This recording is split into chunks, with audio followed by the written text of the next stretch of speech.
When you go to the supermarket, you'll see that all the fruit and vegetables pretty much look the same as one another, with just a small amount of variance. However, growers can't enable this through nature, but rather the supermarkets have very strict criteria around what they allow to sit on their shelves. As such, it is said that around 45% of produce never leaves the farm on which it's grown, resulting in significant food waste each year, despite around 20% of New Zealand's children living in what's called food poverty. In this video, I review a company that is trying to solve this problem called Wonky Box, which operates in Auckland, Wellington and Palmerston North. I'll be sharing a bit more about them as a company, how their prices stack up against supermarkets, and telling you how to get started with them. If you want to keep up to speed on all things personal finance related in New Zealand, please make sure to subscribe to my channel down below. So what is Wonky Box? They are a subscription service that partners with local fruit and vegetable growers to sell their excess produce. What's important to note is that these items are still great to eat. The only issue is that they're too big, too small, or grown in too great volumes to meet the supermarket's ultra-selective criteria for retail. Wonky Box was created to ensure these items don't go to waste and instead can be sold at an affordable price directly to consumers. Their mission is to be fairer to consumers, fairer to growers, and fairer to the environment.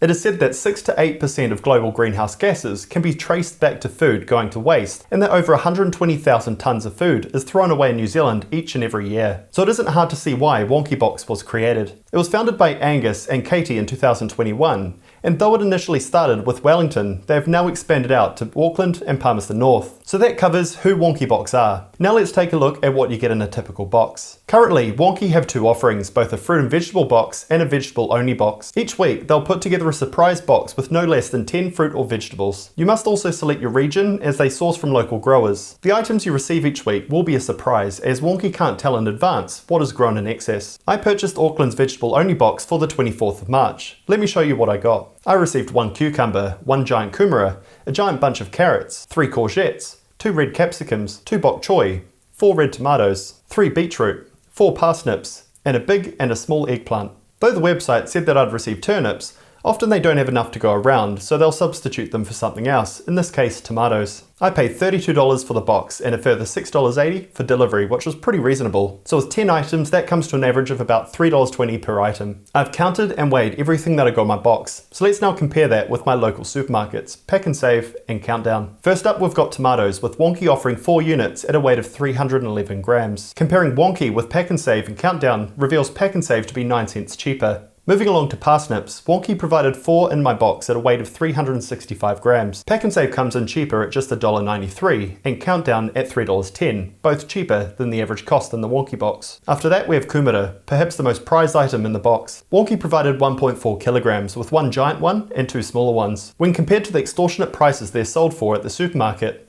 Wonky is substantially cheaper by roughly 4 to 5 times. Wonky is also the cheapest for about a half kilo of bunch carrots, around 70 cents lower than at Countdown. Moving along to beetroot, Wonky provided 3 units with a weight of 478 grams. Pack and Save came in with the lowest prices here, down at $2.68. Next up is an interestingly shaped telegraph cucumber, with Pack and Save again having the lowest price at just $1.49. Wonky also gave 2 pieces of fresh grower pak choy in my box. By adjusting competitor prices as their bags contain 3, we can see Countdown have the lowest price at just $2. Jumping over to the red capsicums, Wonky offered 2 decently sized ones. However, Pack and Save swooped in again with the lowest prices here at just $2.98 for 2. They again have the lowest prices for courgettes by a little over $1 for 433 grams. And finally we have eggplant, with Wonky providing 2 units, although one is much smaller than the other. Wonky was the cheapest here, with Pack and Save charging about $1.30 more. So in summary, is Wonky Box cheaper? The answer is yes, by $6.30 across the entire shop. However, this comes with a massive caveat that the quality is not the same as the supermarket. You'll also be required to pay shipping charges, and you don't get the choice to decide what you want to purchase. For example, if you don't like turnips, you can't change them out for something you prefer. So in summary, I think Wonky Box is a great service for those wanting to experiment with new produce they may not have tried before, and want to put their money towards a Kiwi-owned